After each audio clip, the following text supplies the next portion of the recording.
Hi everyone, it's Wednesday, and that means it's time for another Wednesday word. And this week I wanted to talk a little bit about scorecards and scripture.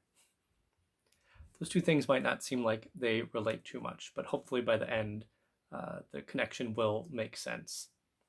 I was looking through some old boxes the other day, and I came across some old scorecards from old Detroit Tigers games that I attended when I was younger. Two of them in particular caught my eye. There was this one from the 2006 American League Division Series, where I got to see my Tigers close out the New York Yankees in the fourth game of that series and move on to the American League Championship Series. The other one I found was this one from a random game in the middle of August of 2003, when the Tigers were in the middle of the worst season in team history. That year, they won 43 games and lost 119 of them. It was pretty brutal. As bad as the Tigers were last season, they were even worse back in 2003. These scorecards bring back some memories of what happened those days. And looking at them, you can see some of the sort of bare strokes of what happened during those games. I know, for example, that random game in 2003 went 16 innings and the Tigers ended up losing, as they did so often that season. I can tell exactly what happened in the sixth inning of that American League Division Series game because I can look back at what I wrote in this scorecard. But just looking at the numbers and the symbols doesn't tell the whole story. There's all the stuff that happened in between pitches that's not reflected in what's written there. There are the memories of being with the people you were at the game with.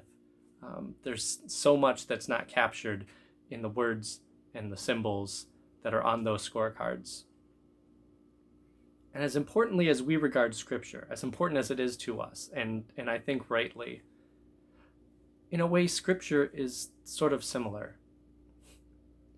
The words we have in Scripture, in the Gospels, for example, represent some of the most striking memories that people who wrote down the Gospels had about what happened during the life and ministry of Jesus.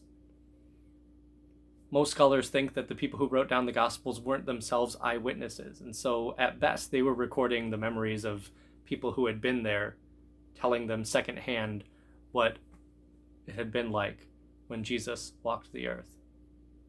That's not to downplay the Scriptures. I hope nobody hears that.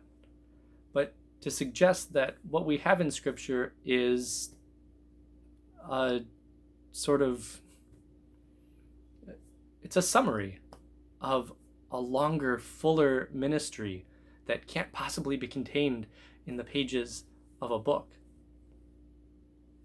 I can hand a Bible to anybody, and if they have the ability to read, they can sit down and read some of the facts about what Scripture tells about the life of Jesus.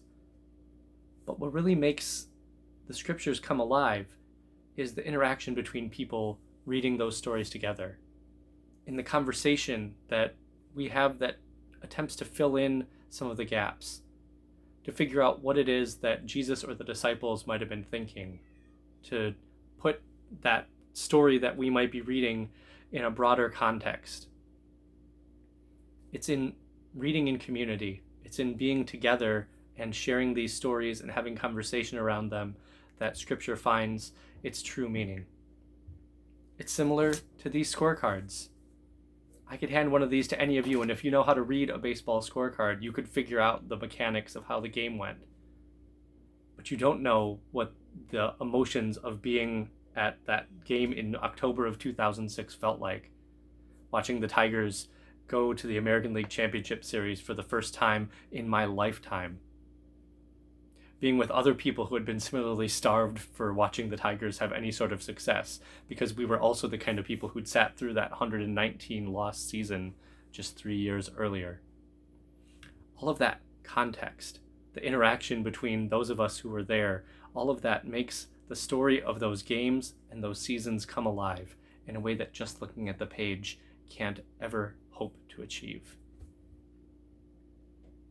Scripture comes alive in the telling, in the interaction, in our sharing those stories together and determining what they mean for us now in the present.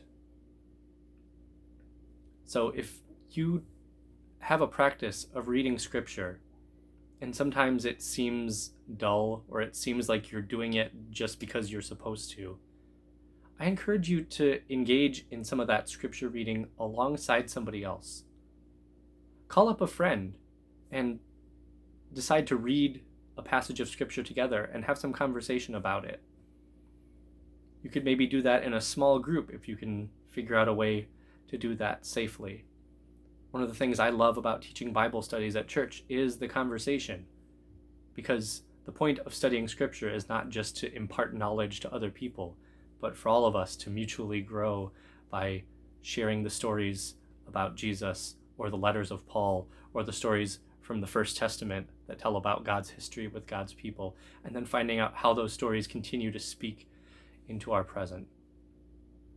I want to encourage you to be readers of Scripture, but recognize that Scripture is only a scorecard of the life of Jesus if we don't read it and share it together. I'd love to be a conversation partner with you as much as possible, and I hope that in doing this together, we can all find a little bit more depth and joy and inspiration in our study of the Scriptures together. Take care, everyone. We'll see you again next week.